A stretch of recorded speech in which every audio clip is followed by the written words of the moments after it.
तो सबसे पहले तो आप लोगों ने मुझे कल वाली वीडियो के अंदर जो विशेष की मेरे बारे में जो आपने केयर दिखाई वो देख के तो भाई मैं ऐसे हिल सा गया। मतलब इतने आप में से सारे लोग मेरे बारे में केयर करते हो तो उसके लिए तो भाई थैंक यू। और चिल रिलैक्स, मैं भी आराम से अपना टाइम हूँ, मतलब आराम से क्या मतलब जो भी है पूरी कोशिश कर रहा हूँ। और ऐसा मत समझना कि मैं बहुत ज़्यादा कोई स्ट्रेस लेके आपके लिए वीडियो लेके आ रहा हूँ, क्योंकि मेरा काम जो है फिलहाल सिर्फ शूट करने का है, बाकी का काम जो है इजीली हो रहा है। ये समझ लेना वीडियो नहीं आ रही तब कोई दिक्कत वाली बात है। अभी मैं जो है ठीक है, अभी सर्जरी होनी बाकी है, तो जब वो टाइम आएगा उसके बाद देखेंगे अगर नहीं हो पाता। लेकिन फिलहाल मैं आपके लिए जो है कंटेंट लेके आ सकता हूँ, तो ऐसा मत समझना। हाँ मैं देख थोड़ा अजीब रहूँगा ऑब्वियसली, वो होगा ही, बट ठीक है जो भी है। और आपकी विशेष के लिए एक बार फिर से यार थैंक यू, बहुत ज़्यादा आप लोगों ने जो है सपोर्ट दिखाया है। चलो ये बातें तो चलती रहेंगी। मंडे नाइट रॉ की व्यूअरशिप की बात करते हैं यार। और कल मैंने रॉ का एपिसोड देखा था लाइव, कल मैंने उसकी वीडियो वगैरह नहीं बनाई, जो कि आपको बताइए कल नहीं आई थी। बट अगर हम व्यूअरशिप की बात करें तो 2 मिलियन के पास ही रही है रॉ की व्यूअरशिप। लास्ट वीक थी 1.956 मिलियन व्यूअर्स, लेकिन इस हफ्ते ये 1.978 मिलियन व्यूअरशिप हो गई है, बढ़ गई है थोड़ी सी, तो अच्छी बात है। चलो वैसे भी रॉ पे काफ़ी अच्छा स्टफ था, फ्रेश चीज़ें थी, जैसे कि मेन इवेंट के अंदर जिगलर और थियरी का मैच। तो ट्रिपल एच काफ़ी ज़्यादा यहाँ पर एक्सपेरिमेंट वगैरह कर रहे हैं और रेटिंग सस्टेन कर रही है, जो कि शायद ट्रिपल एच को एक हिंट दे सकता है कि हाँ जो चीज़ आप कर रहे हो वो चीज़ आप करते रहो टेलीविजन के ऊपर, शायद ये चीज़ काम आ रही है उनके लिए।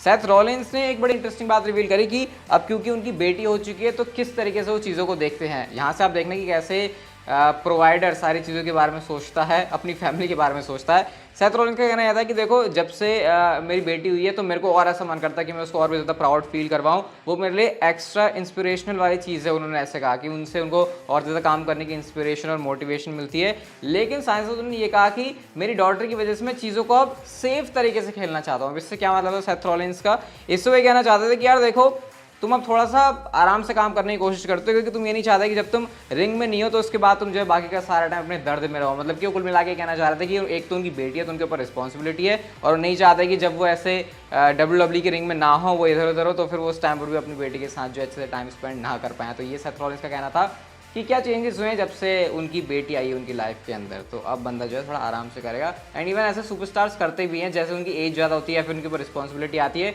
तो वो थोड़ा सेफ तरीके से रिंग में एक्ट करते हैं। जैसे एजे स्टाइल्स की बात करें तो जैसा आज एजे स्टाइल्स आज से 7-8 साल पहले थे, अगर आप उनको रेसलिंग करते हुए देखोगे तो भले आपको डिफरेंस ऐसा अलग अलग देखने में नजर नहीं आएगा, लेकिन काफ़ी सारी चीज़ें उन्होंने करनी बंद कर दी है। तो ये होती है सुपरस्टार के साथ चीज़ें, और ऐसा कुछ जो है सेथ रॉलिंस ने यहाँ पर किया है। हालांकि रीज़न इस बार उनका काफ़ी अलग है और एजे स्टाइल से काफ़ी अलग है। स्मैकडाउन के आने वाले जो एपिसोड्स यानी क्लैश एट द कैसल से पहले यहाँ पर रिपोर्ट्स हैं, गुड न्यूज़ है भाई, रोमन रेंज आपको पॉसिबली सारे के सारे एपिसोड्स के अंदर देखने को मिलेंगे, तो ये सबसे अच्छी बात है। इवन एक जो एपिसोड है WWE उसको टेप भी करने वाले, क्योंकि उनको जो है यूके के अंदर जाना है और यूके के अंदर टाइम वगैरह मैच करने के लिए फिर उनको काफ़ी प्रॉब्लम वगैरह हो जाएगी, तो वो जो स्मैकडाउन का एक शो है उसको टेप करके जाएंगे। और ज़ेरो न्यूज़ के अकॉर्डिंग काफ़ी सारी चीज़ें इस दौरान जो है WWE प्लान करने वाली है। बहुत ज़्यादा ही कह सकते हो आप लोग, इसको लेकर पूरा कन्फ्यूजन सा क्रिएट हुआ पड़ा है कि क्या होगा क्या नहीं होगा। अभी कैरन क्रॉस मैच के अंदर ऐड नहीं हुए, लेकिन ऑलरेडी फेटल 4-वे मैच मतलब आप लोग ये देख सकते हो, कैरन क्रॉस ने ये जो स्टोरी है वो अपने इंस्टाग्राम के ऊपर डाली हुई है, जहां पर चैंपियनशिप के लिए Drew McIntyre, Karrion Kross, Roman Reigns और साथ में ब्रे वाइट भी हैं। अब कैरन क्रॉस तो भाई कुछ ज़्यादा ही ऐसा लग रहा है दिल लगा बैठे हैं ब्रे वाइट से, जिस तरीके की हमको उनकी तरफ से लगातार चीज़ें टीज होती हुई दिखाई दे रही हैं। बट हाँ अभी तो हमको यही नहीं पता कि क्या है, ट्रिपल थ्रेड भी हो रहा है या फिर क्या हो रहा है, क्योंकि अभी स्मैकडाउन के एपिसोड में कैरन क्रॉस किस तरीके से स्मैड होते हैं वो देखना इंटरेस्टिंग रहेगा।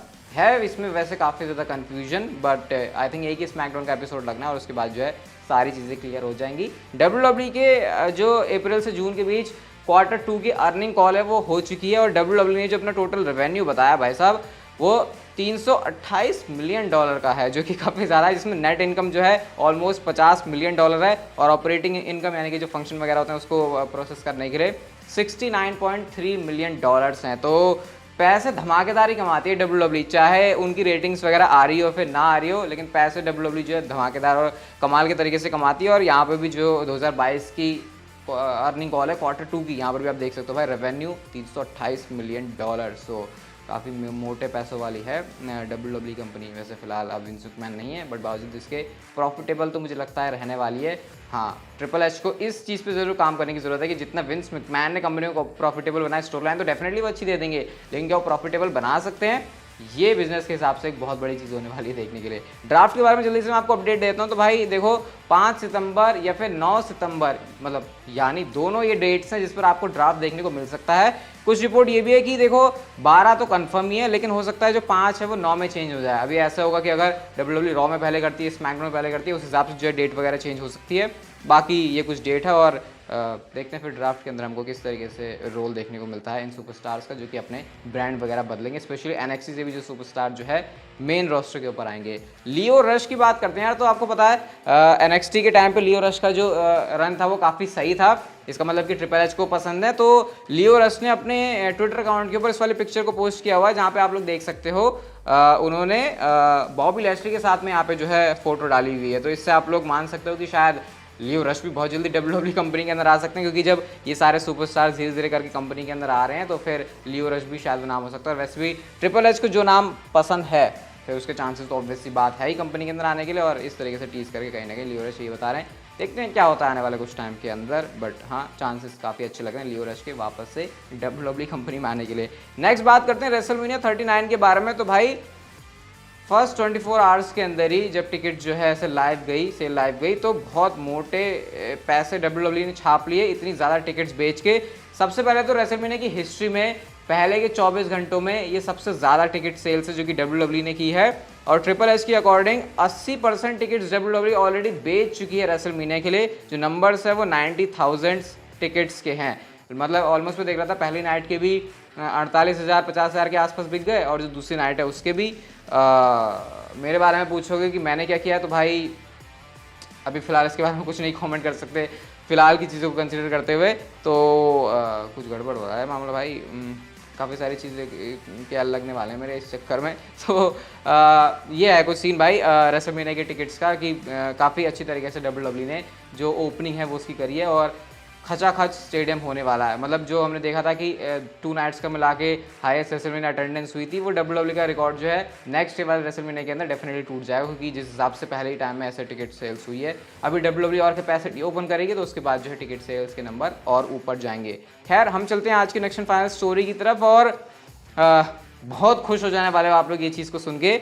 ज़ेरो न्यूज़ की तरफ से एक रिपोर्ट आती है और वो ये है, अभी ये सिर्फ अर्ली टॉक्स में है, लेकिन WWE ने इंटरनली जो है एक प्रीमियम लाइव इवेंट करने का सोचा है। और उसके लिए जो उन्होंने जगह, वेन्यू, डेस्टिनेशन, जगह, कंट्री, जो भी आप बोलना चाहो, उनको कंसिडर किया है इंडिया एंड ऑस्ट्रेलिया। तो ये एक बहुत बड़ी रिपोर्ट है कि WWE जो है इंडिया या फिर ऑस्ट्रेलिया के अंदर अपना इवेंट करवाने को लेकर कंसिडर कर रही है। अब ऑस्ट्रेलिया की तो मैं बात नहीं कर रहा, ऑब्वियसली हमें क्या फ़र्क पड़ता है ऑस्ट्रेलिया के अंदर हो रहा है फिर नहीं हो रहा। अगर आप ऑस्ट्रेलिया से देख रहे हो तो फिर आपको फ़र्क पड़ेगा, लेकिन अगर आप इंडिया से देख रहे हो, फिर अगर आप इंडिया में रहते हो तो फिर आपको डेफिनेटली इस चीज़ से ज़्यादा फ़र्क पड़ेगा कि इंडिया में क्या हो रहा है प्रीमियम लाइव इवेंट उनका। तो ये कुछ WWE इसको लेकर प्लान कर रही है। वैसे बहुत टाइम हो गया कि हमने इंडिया के अंदर ऐसा देखा नहीं है।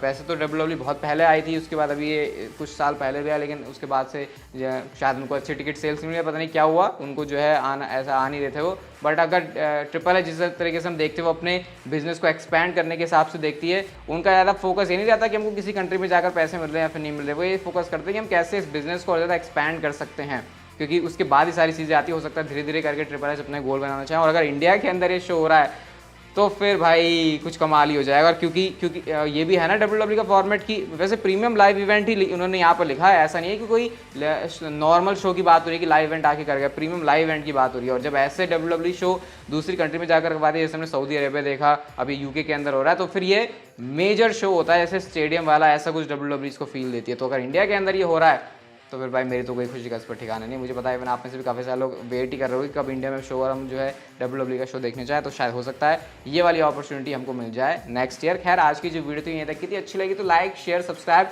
नोटिफिकेशन बेल को ऑन कर दो, and see you guys in my next video.